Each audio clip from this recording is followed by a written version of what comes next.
A fonoaudiologia é uma área que estuda e produz conhecimento sobre comunicação escrita e oral, voz e audição. Hoje, os profissionais da área também são requisitados para atuar no cenário de combate ao novo coronavírus. Mas você sabe como é o trabalho desse profissional na pandemia? Sabe o que fazer para educar e cuidar da sua audição e voz nesse período? Quem vai tirar essas dúvidas para a gente é a fonoaudióloga Virgínia Amaral, que hoje aceitou o nosso convite para um bate-papo e ela vai conversar com a gente agora. Virgínia, tudo bem? Tudo bem, bom dia. Seja bem-vinda, bom Obrigada. dia. Nunca se imaginou um profissional atuar tanto numa época tão difícil como a da pandemia, né? Verdade, verdade. E com várias formas de atuação. Eu e meus colegas, graças a Deus, nunca paramos.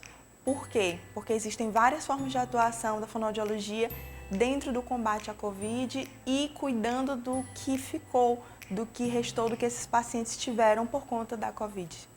Bom, gente, eu trouxe a nossa especialista aqui, a Virgínia Amaral, porque eu já vinha me preocupando no dia a dia, inclusive quero mandar um abraço para o Cleuson Júnior, que foi a pessoa que me deu essa dica dessa entrevista maravilhosa, porque ele é fisioterapeuta e obviamente a gente não vê esse assunto sendo tratado.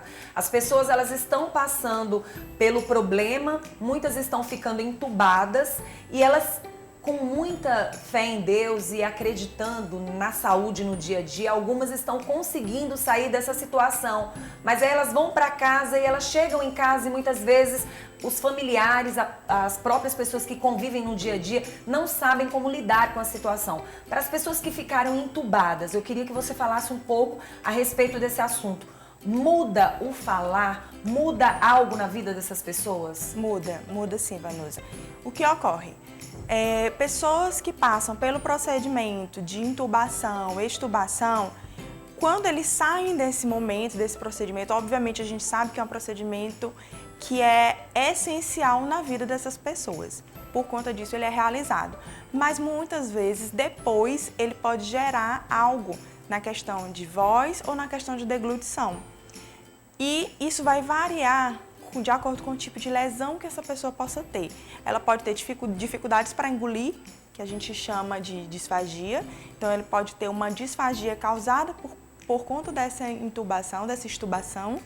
E essa dificuldade de engolir também pode vir com uma rouquidão, com uma alteração vocal, ou pode vir também só alteração vocal, porque essa prega vocal ela fica lesada, ela pode ficar inchada por conta do procedimento. Vamos falar então do procedimento, vamos falar traqueostomia e vamos falar da traqueia, para as pessoas entenderem direito o que nós estamos falando, para algumas pessoas que ficam lá dentro, hospitalizada e que vão passar pela intubação, porque com certeza tem muita gente que não tem nem ideia, né? Sim. Quando a gente fala em intubação, a gente vai passar um tubo, um cano, que vai desde a região oral, tá? E vai passar por região de prega vocal. Quando eu falo em traqueostomia, é feito um orifício nessa região para liberar a respiração desse paciente. É um paciente que precisa respirar, né? Ele não está conseguindo respirar, isso vai afetar a questão de sobrevivência dele, por isso é feito esse procedimento, tá? E são procedimentos diferentes. O que a fonoaudiologia faz? Nesse momento, ela não atua, ela vai atuar depois. Isso, com o que vai vir depois, porque a gente sabe que são procedimentos que são essenciais para a vida do paciente. E depois a gente vai entrar e vai gerar a qualidade de vida para esse paciente. Em primeiro lugar, a gente vai pensar na alimentação, que é realmente mais essencial, e posteriormente na questão de voz. Doutora, quando você fala em atuar depois, durante, enquanto a pessoa está em crise, nem pensar. É assim, a gente atua depois, mas a gente não deixa de atuar junto à questão da UTI. Certo. Então, a gente está lá junto com os outros trabalhadores, profissionais da saúde, mas não diretamente nesse momento. A gente espera ser estubado e aí a gente faz uma atuação depois. Isso ocorre aqui, a gente tem alguns outros profissionais que trabalham diretamente com a parte de UTI. Eu trabalho clinicamente, então eu trabalho mais com a parte de voz, que eles chegam para mim após, principalmente os pacientes que são profissionais da voz, e aí a gente tem que tomar cuidado para ver o que gerou, até porque muitas vezes afeta a parte respiratória e isso altera também a questão vocal. Então a gente precisa trazer padrões respiratórios, por exemplo, o pessoal do canto, o pessoal do jornalismo, que são pessoas que trabalham atualmente com a voz, então eu preciso restabelecer padrões para trazer novamente a voz que ele tinha, a capacidade vocal que ele tinha antes. A questão das pessoas, ainda falando do problema do coronavírus, aquela pessoa que está em casa e que volta às suas atividades, ela já está com um profissional ali cuidando dela. Qual é o cuidado que os familiares têm que ter? Primeiro, existe um tempo definido ou não? Vai depender de cada pessoa. Tem que existir uma certa paciência também dos familiares, né? Sim, sim. Por exemplo, o Covid, a gente tem um tempo que vai gerar maior contaminação com outras pessoas.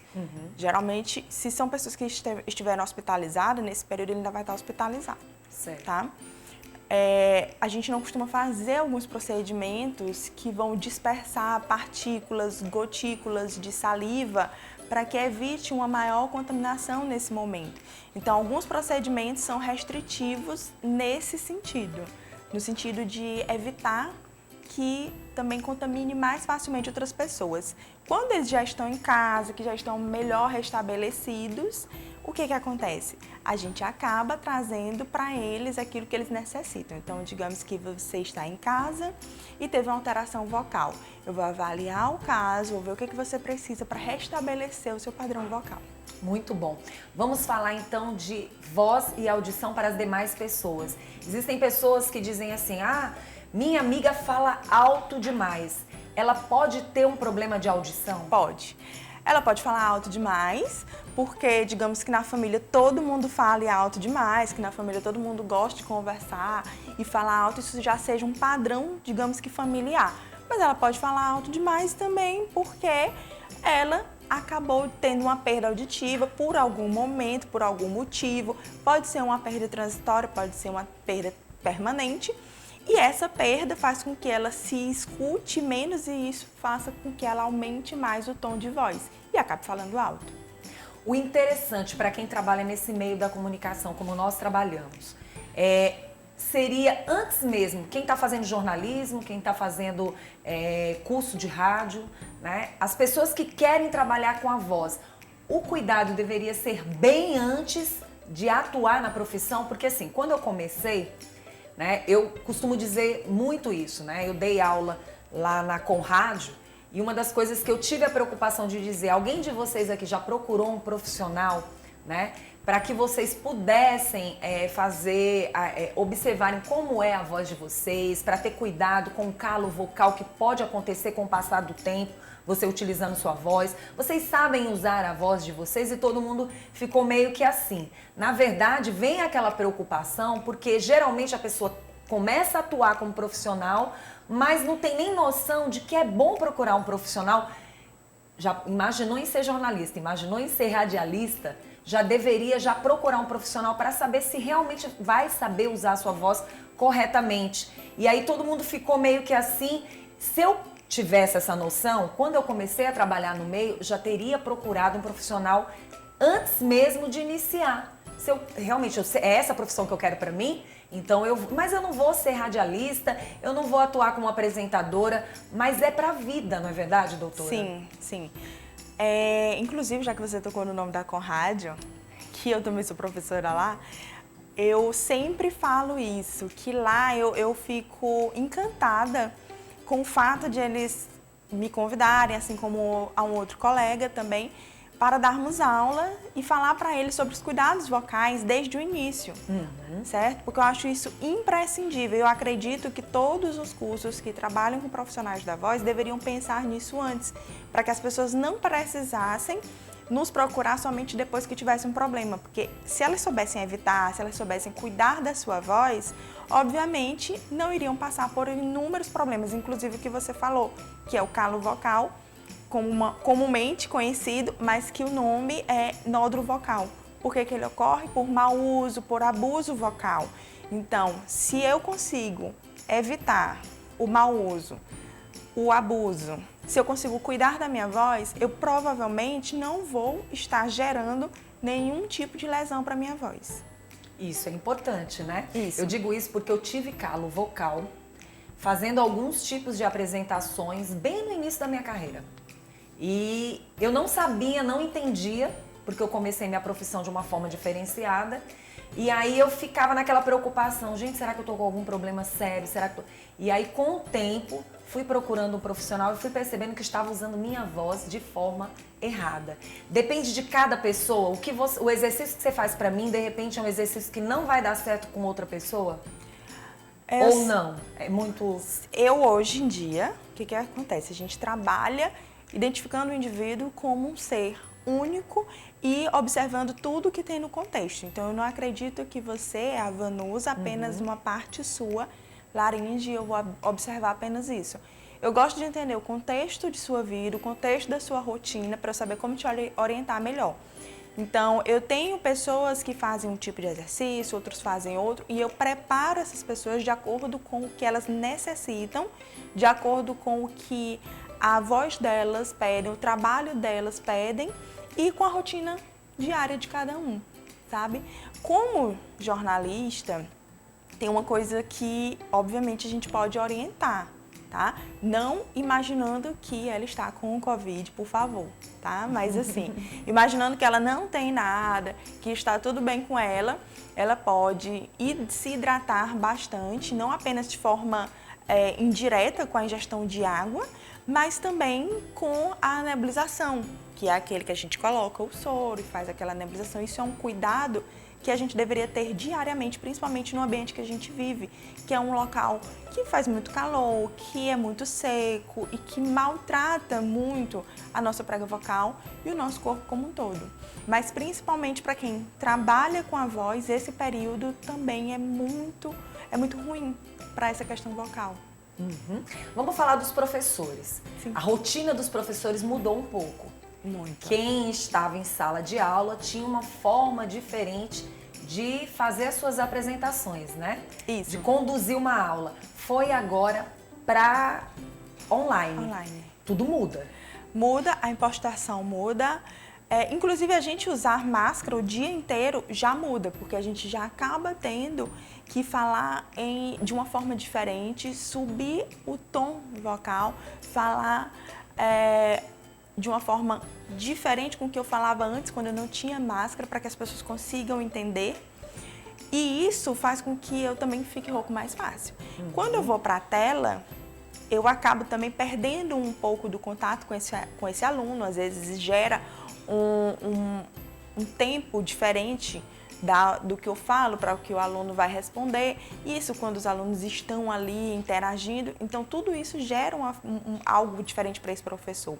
E eu tenho recebido justamente pacientes por conta disso. Então, tem pacientes professores que estão chegando por conta de alguma dificuldade vocal que tem surgido por conta das aulas online, que tem sido realmente em casa, mas é um ambiente diferente, é um ambiente que o professor não estava acostumado, então geralmente ele dá aula sentado na frente de um computador, uma impostação diferente e ele não consegue lidar com a voz como ele fazia antes. Quais seriam as dicas para este professor que está em casa? Às vezes a gente observa, eu moro num condomínio onde eu observo, tem uma professora que ela gosta de dar aula e ela realmente entra no ritmo e ela canta, ela fala alto, ela tem um jeito diferente de se expressar. Quais seriam as dicas para esse professor que está em casa? Quais são os cuidados que ele tem que ter? Se puder ter um microfone, alguma coisa de suporte, ou um ambiente mais silencioso para que isso facilite a comunicação com o seu aluno. Mas também é interessante ele estar sempre hidratado. Eu peço a eles, por favor, coloque ao lado um copinho com água, uma garrafa de água. Por quê? Porque se está ali do lado, você fica o tempo todo fazendo a ingestão da água e você vai hidratando o teu organismo como um todo. Mas também é importante a gente entender que é necessário o aquecimento e o desaquecimento vocal. Os professores, eles não costumam ter o hábito nem de aquecer a voz e nem de desaquecer, pelo Já vão contrário. direto pra fala, né? Sim, e ainda usam algumas coisas que comprometem. Como, tá? por exemplo? Comprometem café, chás, chocolates. A história dos bombons é mito ou é verdade? É verdade. O que acontece? Os chocolates e tudo que é derivado do chocolate, assim como tudo que é derivado do leite, ele vai aumentar a viscosidade do muco. Então, vai deixar a saliva mais grossa, esse muco mais espesso, e isso vai aumentar o pigarro, vai aumentar o pigarro, a tosse, esse desconforto na região laríngea, tá? Então, por conta disso, a gente não indica utilizar horas antes de realizar uma produção vocal de uma forma mesmo profissional. Bom, vou mexer com os cantores, tá? Atenção, cantores profissionais da música, que gostam de cantar. Aquela história, não, vou tomar aqui uma bebidinha quente para dar aquela aliviada e para aquecer as cordas vocais. É mito ou é verdade? Que aquece? Que aquece. É mito. Mito ao extremo. Isso, aquilo só prejudica, tá? Quando chega e fala isso, já saiba que ele está prejudicando a voz. Por quê? Quando a gente ingere a bebida alcoólica, o nome já diz, bebida alcoólica. O que acontece? Tem álcool nessa bebida. E o álcool, ele suga a água, ele desidrata. Se ele desidrata, obviamente fica mais fácil de eu comprometer essa região, porque se eu estou desidratando essa região, ela vai ficar mais seca e eu estou lá cantando, ou seja, eu estou fazendo uma produção vocal, eu estou fazendo com que essa prega vocal se aproxime uma da outra cada vez mais rápido e como não vai estar lubrificado da forma correta, ou seja, hidratado, isso pode gerar lesão, tá? Então, é um mito, não deve ser usado, não existe essa de cantar e beber porque facilita. Não, gente. Ilusão, viu? É beber água mesmo. Água. E não tem essa história também. Eu já vi uma vez uma cantora que estava utilizando água morna. É o seguinte, eu prefiro que utilize água fria, em temperatura ambiente. Se ela estava utilizando água morna, não sei se foi com algum tipo de indicação, mas eu peço sempre a água em temperatura ambiente. Por quê? Porque eu preciso que essa pessoa seja hidratada de uma forma correta. Se for gelada, a gente pode fazer um choque térmico, tá? Então, se for morna, se for quente, eu posso gerar uma outra questão de musculatura, trazer essa musculatura de uma forma que eu não quero, porque eu posso relaxar ao invés de aquecer essa musculatura. Bom, pra gente finalizar, eu queria que você falasse se o refluxo atrapalha também na questão da voz. Muito, muito. Então, todos os alimentos, tudo aquilo que gera refluxo deve ser evitado por um profissional da voz, tá? Digamos que se você trabalha de segunda a sexta e você sabe que você precisa da sua voz de segunda a sexta e principalmente pela manhã, você vai tentar evitar tudo que vai te causar refluxo. Por quê? Porque senão você não vai ter uma boa produção vocal. De manhã a nossa voz ainda está acordando, então ela ainda está entrando no ritmo. E eu preciso cuidar mais ainda dela para que ela consiga ficar boa e fluente ao longo do dia. Os exercícios só com orientação de um profissional. Por favor, só com orientação de profissional, porque eu sei que existe muito facilmente vídeos e vídeos no YouTube. Porém, você não sabe o que tem na sua prega vocal, você não sabe o que tem na sua laringe e não sabe como seu organismo funciona. Muito bom. Procura um profissional, o profissional vai te orientar aquilo que é melhor para você, porque se você fizer algo que não é interessante para o seu caso, ao invés de você ajudar, você vai estar atrapalhando e gerando algo, possivelmente, ao invés de estar lhe ajudando e estar causando algo de melhoria. Muito obrigada pela sua presença. Quem quiser, pode entrar no seu Instagram. Qual é o Instagram? Fono Virgínia Amaral. Muito obrigada, Virgínia. Foi um prazer receber você aqui, De nada, tá bom? obrigada. Que Deus te proteja, te abençoe, que você tenha coragem e saúde. Obrigada, Todos os dias da sua vida, tá bom? Que coisa boa, né, gente?